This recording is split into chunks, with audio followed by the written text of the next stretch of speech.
Face the people, যিনি নিরপেক্ষভাবে তিনি কাজ করেছেন, তিনি হয়তো উপস্থাপকের জায়গায় সঠিক ভূমিকা পালন করেছেন, কিন্তু কারো কাছে মনে হবে লোকটা মনে হয় জামাত শিবির, লোকটা মনে হয় আমার না, পিনাকি ভট্টাচার্য, কিন্তু সেই লোককেও আপনি বলবেন জামাত শিবির।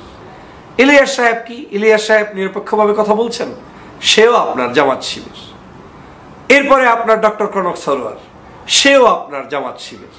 তো আপনার লোকটাকে তাহলে এখন যদি প্রশ্ন করেন আমার কোনো লোক নাই, যদি আপনার লোক না থাকে তাহলে আপনি ব্যর্থ কেন এই জায়গায়? আপনার লোক থাকবে না কেন? বাংলাদেশে ডক্টর ফয়জুল হক গত 16 বছর কি করেছে আপনার চোখের সামনে আছে না? লোকগুলো আপনারই, কিন্তু আপনি ধরে রাখতে পারছেন না। আপনাকে ধরে রাখতে হবে, ধরে রাখার ক্যাপাসিটি অর্জন করতে হবে। এই সোশ্যাল মিডিয়ার যুগে আপনাকে অ্যাক্টিভ হতে হবে। যদি আওয়ামী লীগ পারে আপনাকে পারতে হবে, যদি জামাত শিবির পারে আপনাকে পারতে হবে। বাংলাদেশের একটি বড় সমস্যা হচ্ছে পজিটিভ রাজনীতির। আমরা কখনো পজিটিভ সমালোচনা পছন্দ করি না, আমরা কখনো পজিটিভ ওয়েতে আমাদের দলগুলোকে পরিচালনা করতে পছন্দ করি না। আমরা যখনই কোনো একটি বক্তব্য আমার পক্ষে না আসে, বিপক্ষে যায়, তখনই সেই ব্যক্তিকে কিংবা গোষ্ঠীকে আমরা তুলোধনা করতে পছন্দ করি। কেউ যদি আমাদেরকে সুন্দর কোনো পরামর্শও দেয়, সেটা নিতেও আমরা স্বাচ্ছন্দ্য বোধ করি না। এর অন্যতম কারণ কি জানেন? কারণ হচ্ছে আপনার ব্যক্তিগত দুর্বলতা।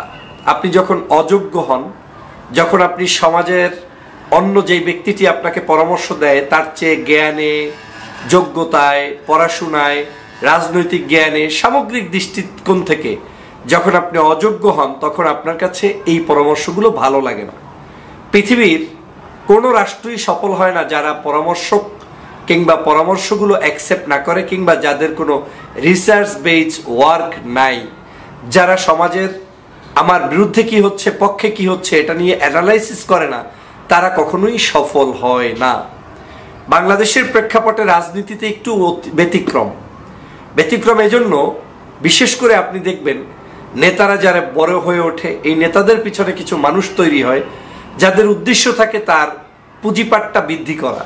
মানে এক বাক্যে যদি টেন্ডারবাজি, চাঁদাবাজি, সন্ত্রাসী, অপকর্ম এগুলোতে সাপোর্ট দিবে আমার বস, আর আমি তার পিছনে তাকে আবার বেকআপ দিব।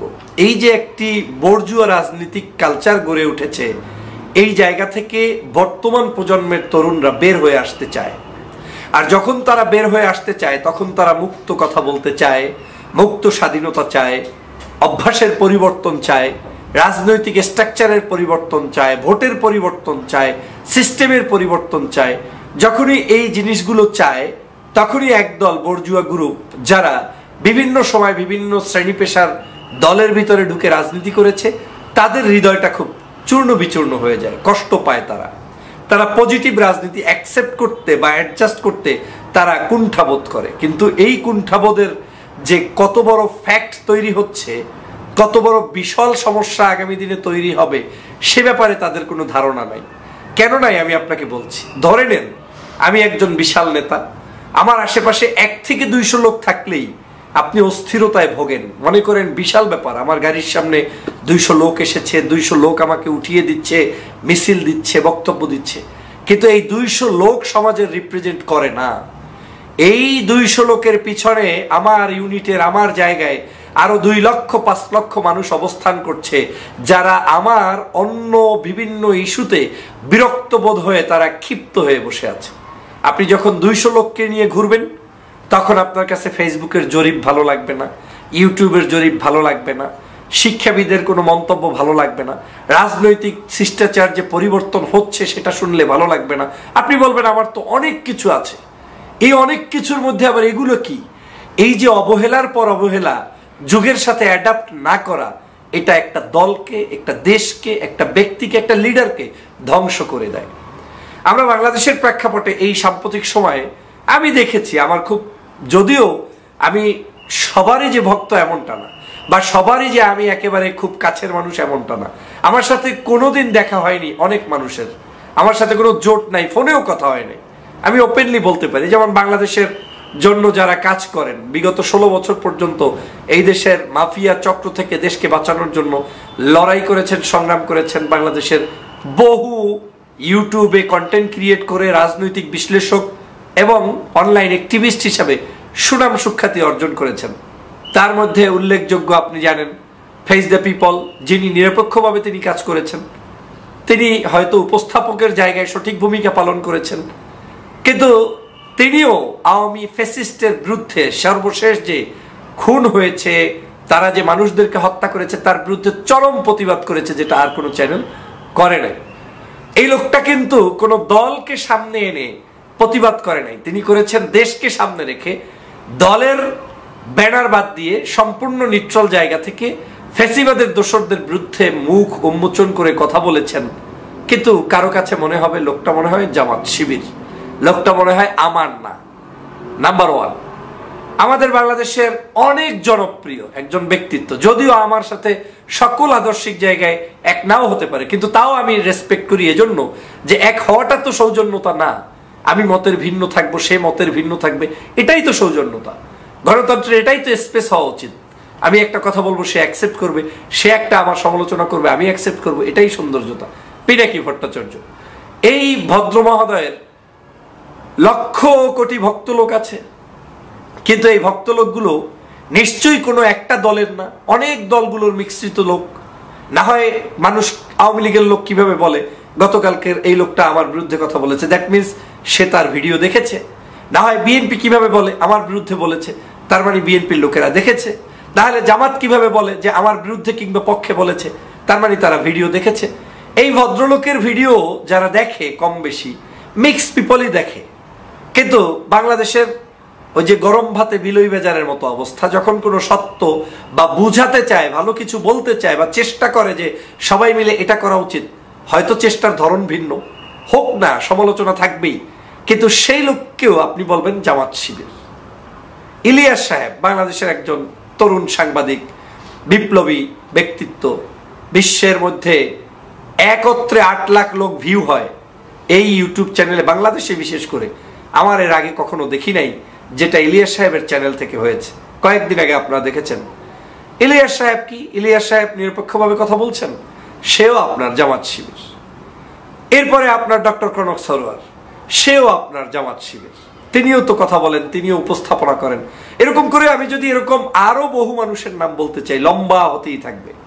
তো আপনার লোকটাকে তাহলে এখন যদি প্রশ্ন করেন আমার কোনো লোক নাই, যদি আপনার লোক না থাকে তাহলে আপনি ব্যর্থ কেন এই জায়গায়? আপনার লোক থাকবে না কেন? বাংলাদেশে ডক্টর ফয়জুল হক গত 16 বছর কি করেছে আপনার চোখের সামনে আছে না? 16 বছরে দেশনেত্রী বেগম খালেদা জিয়ার জন্য কথা বলেছে, যুদ্ধ করেছে, লড়াই করেছে, বিএনপির জন্য করেছে, তারেক রহমানের জন্য করেছে, জামাতের জন্য করেছে, ফাঁসির বিরুদ্ধে লড়াই করেছে। সকল ফাঁসি যাদেরকে দিয়েছে, অন্যায়ভাবে দিয়েছে, সেটা আমি বলেছি। আল্লামা মামুনুল সাহেবের পক্ষে কথা বলেছে। চরমনায়ের পীরের দাঁত ভাঙার সময় আমি প্রতিবাদ করেছি। সামষ্টিক সমগ্র মানুষের প্রতিবাদ করে ভালোবাসায় সিক্ত হলাম, সবার সাথে সম্পর্ক। সে লোকটাও আপনার দৃষ্টিতে জামাত শিবির।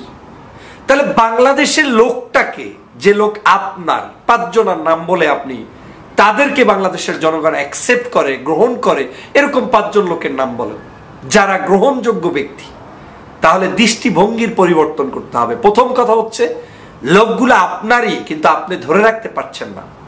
আপনাকে ধরে রাখতে হবে, ধরে রাখার ক্যাপাসিটি অর্জন করতে হবে। সবার ক্ষেত্রে আপনার মধ্যে ভীতি আসলে হবে না। যাকেই দেখবেন তাকেই আপনার জামাত শিবির। আমি কয়েকদিন আগে একটা ভিডিওতে বলেছিলাম যে আমাদের আস্থার অভাব, এই আস্থা তৈরি করতে হবে। সবাইকে শত্রু ভাবলে হবে না। আপনি সবাইকে যদি মনে করেন যে বেশ ভালো কথা, সবাই তাদের লোক, তা আমার আপনার লোকটা কোথায়? তারা কেন তৈরি হচ্ছে না? আর আপনার একটা অভ্যাসের পরিবর্তন এরকম করতে হবে, জাতীয় ইস্যুতে, দেশের ইস্যুতে সবাই যদি জামাত শিবির হয়েও আপনার পক্ষে 10টা বক্তব্য দেয়, ইউ শুড অ্যাকসেপ্ট ইট, এবং তাকে আপনি অ্যাকোমোডেট করার, তাকে আপনি ক্যারি করার ক্ষমতা, যোগ্যতা রাখতে হবে। এবং এটাই যুব সমাজের চাহিদা। এই সমাজে কেউ কারো ল্যাংটা ধরে বসে থাকে না, আপনার পিছন ধরে বসে থাকে না। প্রত্যেকেই যার যার অ্যাকনলেজমেন্ট চায়, স্বীকৃতি চায়। বাংলাদেশের যারা রাজনীতি করছেন, করবেন, আপনাদের সেই অভ্যাস গড়তে হবে। আমরা যখন ইউটিউবে, অনলাইনে, কোনো জায়গায় একটা সোশ্যাল মিডিয়ায় কোনো পোস্ট করি, কার পক্ষে কত %? আওয়ামী লীগের লোকেরাও দেখা যায় যে আপনার পেজে এসে তারা ভোট দিয়ে প্রমোট করে তার সমর্থন বৃদ্ধি করে যায়। আপনি ভোটও দিবেন না, আদৌ ভোট দিবেন কি? আপনার হাতে স্মার্টফোনটা আছে কিনা আমার সন্দেহ, বা আপনি ফেসবুকে সেটা নিয়ে একজনকে দিচ্ছেন কিনা আমার সন্দেহ, আপনি অন্য কাজে এত ব্যস্ত থাকবেন কেন? এই সোশ্যাল মিডিয়ার যুগে আপনাকে অ্যাক্টিভ হতে হবে। যদি আওয়ামী লীগ পারে আপনাকে পারতে হবে, যদি জামাত শিবির পারে আপনাকে পারতে হবে। এখন আপনি যখন পারবেন না, তখন দমন দশায় থেকে কারো উপরে ক্ষিপ্ত মনোভাব প্রকাশ করে দিয়ে আপনার বিজয় হবে না। বিজয় করতে হলে হৃদয় প্রশস্ত করতে হবে, মানুষগুলোকে কাছে টানতে হবে, মানুষগুলোর পরামর্শগুলো অ্যাকসেপ্ট করতে হবে। ওনরা যখন আপনাদের বিরুদ্ধে কিংবা পক্ষে কিছু বলবে, সেটাকে শোনার মানসিকতা এবং সেই অনুযায়ী পরিস্থিতি বিবেচনা করে সব কিছুতে সংস্কার আনতে হবে। আমি কেন বারবার বিএনপির ক্ষেত্রে স্পেশালি বলি যে তারেক রহমান এবং খালেদা জিয়ার থিম হচ্ছে বিএনপির থিম। তারা বারবার কিন্তু পজিটিভ রাজনীতির পক্ষে। যেমন দেখবেন ছাত্রদের বিরুদ্ধে কত সমালোচনা হয়, আজও দেখবেন তারেক রহমান সাহেবের একটা স্টেটমেন্ট, তিনি বলেছেন ছাত্র রাজনীতি করুক, আমরা সেটাকে সাধুবাদ জানাই। এভাবে করে বাংলাদেশের প্রত্যেকটি সমালোচনাকে তিনি অ্যাকসেপ্ট করেন। ভোটের রাজনীতিতে তিনি বলছেন জনগণের কাছে যেতে হবে, ক্ষমতায় নাও আসতে পারি, আমাদেরকে কাজ করতে হবে। দ্যাট মিনস তার এই যে বিশালতা, এটা আপনাকে ক্যারি করতে হবে। খালেদা জিয়ার মুখ থেকে কারো কোনো আলেমের বিরুদ্ধে, ইসলামের বিরুদ্ধে কথা নাই। আপনি একটু বলে শাস্তে গেলেন ছাত্র দল, শাস্তে গেলেন বিএনপি, এই সাজায় যে বিজয় নয়, এটা অনুধাবন করতে হবে। পরিশেষে বলতে চাই, আমরা এককভাবে শুধুমাত্র কারো দালালি কিংবা চাপাবাজি কিংবা কারো পিছন ধরে বসে থাকার জন্য জন্মগ্রহণ করি নাই। আমরা ফ্যাসিবাদের বিরুদ্ধে 16 বছর যেমন লড়াই করেছি, সংগ্রাম করেছি, সকল দুর্নীতি, অত্যাচার, অবিচার, জুলুম, ধর্ষণ, হত্যা, নির্যাতনের বিরুদ্ধে ভবিষ্যতেও কথা বলবো, সেটাকেও বন্ধ করতে পারবে না। আওয়ামী লীগের সময়ও ধর্মের পক্ষে, ইসলামের পক্ষে, মানবতার পক্ষে কথা বলেছি। বিএনপি আর জামাত আর হেফাজত নাই, ভবিষ্যতে যারাই আসবে সে সময়ও, এমনকি ওই দল থেকে এমপি মন্ত্রী হলেও আমি আমার জায়গা থেকে এক পাও সরব না, সত্যের কথা বলেই যাব, বলতেই হবে।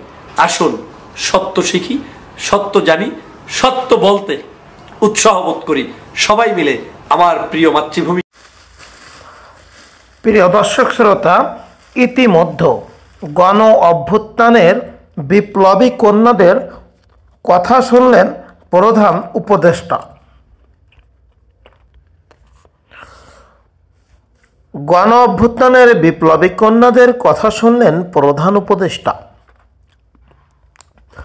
জুলাই আগস্টে বাংলাদেশের ইতিহাসে নজিরবিহীন গণ অভ্যুত্থান সংগঠিত হয়। এতে শিক্ষার্থী থেকে শুরু করে নানা বয়সী নারীদের ব্যাপক অংশগ্রহণ ছিল। সেই উত্তাল ও বিভীষিকাময় আন্দোলনে অংশ নেওয়া নারীদের সঙ্গে কথা বলছেন প্রধান উপদেষ্টা ডক্টর মোহাম্মদ ইউনূস স্যার। মঙ্গলবার 10 ডিসেম্বর জুলাইয়ের কন্যারা আমরা তোমাদের হারিয়ে যেতে দেব না শিরোনামে রাজধানীর ওসমানী স্মৃতি মিলনায়তনে প্রধান উপদেষ্টার সঙ্গে সময়ের সাহসী নারীদের সাক্ষাতের আয়োজন করে মহিলা ও শিশু বিষয়ক মন্ত্রণালয়। এ সময় উপদেষ্টা নারী শিক্ষার্থীদের নিজেদেরও সুন্দর ভবিষ্যৎ বিনির্মাণে উৎসাহ উদ্দীপনা দেন এবং তাদের আশা আকাঙ্ক্ষা ও নানা দাবির কথা শোনেন। অনুষ্ঠানে প্রধান উপদেষ্টা বলেন, আজ অনেক উচ্ছ্বাসের দিন, ক্ষোভের দিন, ইমোশনের দিন। আজ সব একসঙ্গে প্রকাশ করার দিন। উচ্ছ্বাস আছে বলেই তো আমরা এখানে আছি। উচ্ছ্বাস ক্ষোভ না থাকলে আমরা তো মানুষ হিসাবে বেঁচে থাকতে পারতাম না। এগুলো আছে, থাকবে, যখনই দরকার তখনই প্রকাশ করব। যখন যেখানে যতটুকু দরকার ততটুকু প্রকাশ করব, সেই শক্তি যেন আমাদের থাকে। জুলাই আগস্টের বিপ্লবে নারীদের উদ্দেশ্যে অধ্যাপক ইউনূস বলেন, আজ তোমাদের সাক্ষাৎ পেয়েছি, এটা আমার জন্য ঐতিহাসিক দিন। তোমরা বাংলাদেশের আজ যে পর্যায়ে নিয়ে গেছো সেটি ঐতিহাসিক ঘটনা। এই ঐতিহাসিক ঘটনায় যার নায়িকা তাদের আমি মনে প্রাণে ধন্যবাদ জানাই। প্রিয় দর্শক শ্রোতা, ইতিমধ্যে আবু সাঈদের ময়না তদন্ত প্রতিবেদন 6 বার বদল হয়েছে। সিঙ্গাপুর ভ্রমণের প্রস্তাব, এমনটাই বলছেন আবু সাঈদের ডক্টর। রংপুরের বেগম রোকেয়া বিশ্ববিদ্যালয়ের বেরোবি শিক্ষার্থী ও বৈষম্য বিরোধী ছাত্র আন্দোলনের সমন্বয়ক আবু সাঈদ সরররা গুলির আঘাতে রক্তক্ষরণে মারা গেছেন বলে জানিয়েছেন ফরেনসিক চিকিৎসক। আবু সাঈদের লাশের ময়না তদন্ত করেছেন রংপুর মেডিকেল কলেজের ফরেনসিক বিভাগের প্রধান সহকারী অধ্যাপক রাজিবুল ইসলাম। অবশেষে সাঈদের মৃত্যু ও প্রতিবেদনের বিষয়ে বিস্তারিত জানিয়েছেন তিনি। বৃহস্পতিবার 31 অক্টোবর দুপুরে রংপুর মেডিকেল কলেজের নিজ কক্ষের সামনে বাংলা ট্রিবিউনের প্রতিনিধিকে এসব তথ্য জানায় রাজিবুল। আবু সাঈদের ময়না তদন্ত প্রতিবেদন তৈরি নিয়ে সর্বোচ্চ চাপের মুখে ছিলাম জানিয়ে অধ্যাপক রাজিবুল বলেন, মিথ্যা ময়না তদন্ত প্রতিবেদন দিতে আমাকে কতভাবে চাপ ও ক্ষমতার দাপট দেখানো হয়েছে তা বলে বোঝানো যাবে না। এটি ছিল একজন চিকিৎসকের জন্য মারাত্মক মানসিক চাপ এবং হয়রানি। শেষমেশ বড় অঙ্কের অর্থ দিয়ে সিঙ্গাপুর পরিবারসহ ভ্রমণে পাঠানোর প্রস্তাব দেওয়া হয়েছিল। তিনি বলেন, মিথ্যা তথ্য দিয়ে ময়না তদন্ত প্রতিবেদন তৈরি করতে বলা হয়েছিল 6 বার। এই প্রতিবেদন পরিবর্তন করতে বাধ্য করেছিল পুলিশ ও প্রশাসনের কর্মকর্তারা। আমাকে বলা হয়েছিল পুলিশের গুলিতে নয়, মাথার আঘাতজনিত কারণে আবু সাঈদের মৃত্যু হয়েছে মর্মে প্রতিবেদন দেওয়ার জন্য। এভাবে প্রতিবেদন তৈরির জন্য পুলিশ প্রশাসনের কর্মকর্তারা এমনকি ওপর মহল থেকেও নানাভাবে চাপ সৃষ্টি করা হয়েছিল। এত চাপের মাঝে আমি সঠিক তথ্য দিয়ে ময়নাতদন্ত প্রতিবেদন তৈরি করেছিলাম। প্রিয় দর্শক শ্রোতা, এটি শুনে আপনাদের কি মনে হচ্ছে? আবু সাঈদের ডক্টর সত্য কথা বলে দিল। প্রিয় দর্শক শ্রোতা, ইতিমধ্যে শেখ হাসিনার সব অপকর্মের সঙ্গে ছিল ভারত, এমনটা মন্তব্য করেছেন রিজভী। বিএনপির সিনিয়র যুগ্ম মহাসচিব অ্যাডভোকেট রুহুল কবির রিজভী বলছেন, বাংলাদেশকে একজন নিষ্ঠুর দানব সরকার, একজন মহিলা ফেরাউন শাসন করেছে। কিন্তু পাশের দেশ ভারত ছাড়া আর কোনো রাষ্ট্র শেখ হাসিনাকে সমর্থন দেয়নি। বিরোধী দলকে নিচ্ছিন্ন করা, কথা বলার অধিকারকে হরণ করা, গণতন্ত্রের সব প্রতিষ্ঠানকে ধ্বংস করা, সংবাদপত্রের স্বাধীনতাকে শিকড় থেকে উপড়ে ফেলা সহ যে অন্যায়গুলো শেখ হাসিনা করেছে প্রত্যেকটির সঙ্গে ভারত সঙ্গী ছিল। শনিবার 28 ডিসেম্বর বিকেলে রাজশাহী জেলা পরিষদ মিলায়তনে ওলামা দলের রাজশাহী বিভাগীয় কর্মী সমাবেশে প্রধান অতিথির বক্তব্যে এসব কথা বলেন তিনি। অ্যাডভোকেট রুহুল কবির রিজভী বলেন, রাষ্ট্রকে অপরাধী বানিয়েছে শেখ হাসিনা। এই অপরাধের দোষর ছিল আরেকটি রাষ্ট্র ভারত। শেখ হাসিনার সব অপরাধ, সব গুম খুন হত্যাকে সমর্থন দিয়েছিল। এই দুষ্কৃতিকে তারা সফল হয়েছিল। মাওলানা সাঈদী সাহেবের বিরুদ্ধে যে অভিযোগ আনা হয়েছিল সে অভিযোগ যে মিথ্যা সেটা আদালতে বলার জন্য সুখরঞ্জন বলি গিয়েছিলেন। তিনি হিন্দু মানুষ, কিন্তু সত্য ও ন্যায়ের জন্য দাঁড়িয়েছিলেন। মাওলানা সাঈদী সাহেব কখনোই মানুষ হত্যা করেনি, সংখ্যালঘুদের হত্যা করার সঙ্গে তিনি জড়িত ছিলেন না, সে কথাটি আদালতে বলতে চেয়েছিলেন। কিন্তু সাদা পোশাকধারী পুলিশটাকে তুলে নিয়ে কোথায় রাখা হয়েছিল কেউ জানে না। 5 বছর পর জানা গেল সুখরঞ্জন বালি ভারতের একটি কারাগারে বন্দী ছিলেন। অন্তর্বর্তীকালীন সরকারের উদ্দেশ্যে তিনি বলেন, জুলাই আগস্টের মহাবিপ্লবের পর প্রত্যেকেই ডক্টর মোহাম্মদ ইউনূসকে সমর্থন দিয়েছে, তার উপর আস্থা রেখে তাকে অন্তর্বর্তী সরকারের প্রধান উপদেষ্টা বানিয়েছে। কিন্তু জনপ্রত্যাশা, জন আকাঙ্ক্ষার বাইরে গিয়ে অন্য এজেন্ডা নিয়ে কাজ করলে মানুষ এটা মেনে নেবে না। এখনও চাল ডালের দাম কমেনি। গত দুদিনে সোনালী মুরগির দাম কেজিতে 30 টাকা বেড়েছে। আলু আমাদের এখানে উৎপাদন হয়। আলুর মৌসুমে 3-4 টাকা কেজি ছিল। শেখ হাসিনার কারণে গত মৌসুমে ভারত থেকে আলু আমদানি করতে হয়েছে। আয়োজন করে মহিলা ও শিশু বিষয়ক মন্ত্রণালয়। এ সময় উপদেষ্টা নারী শিক্ষার্থীদের নিজেদেরও সুন্দর ভবিষ্যৎ বিনির্মাণে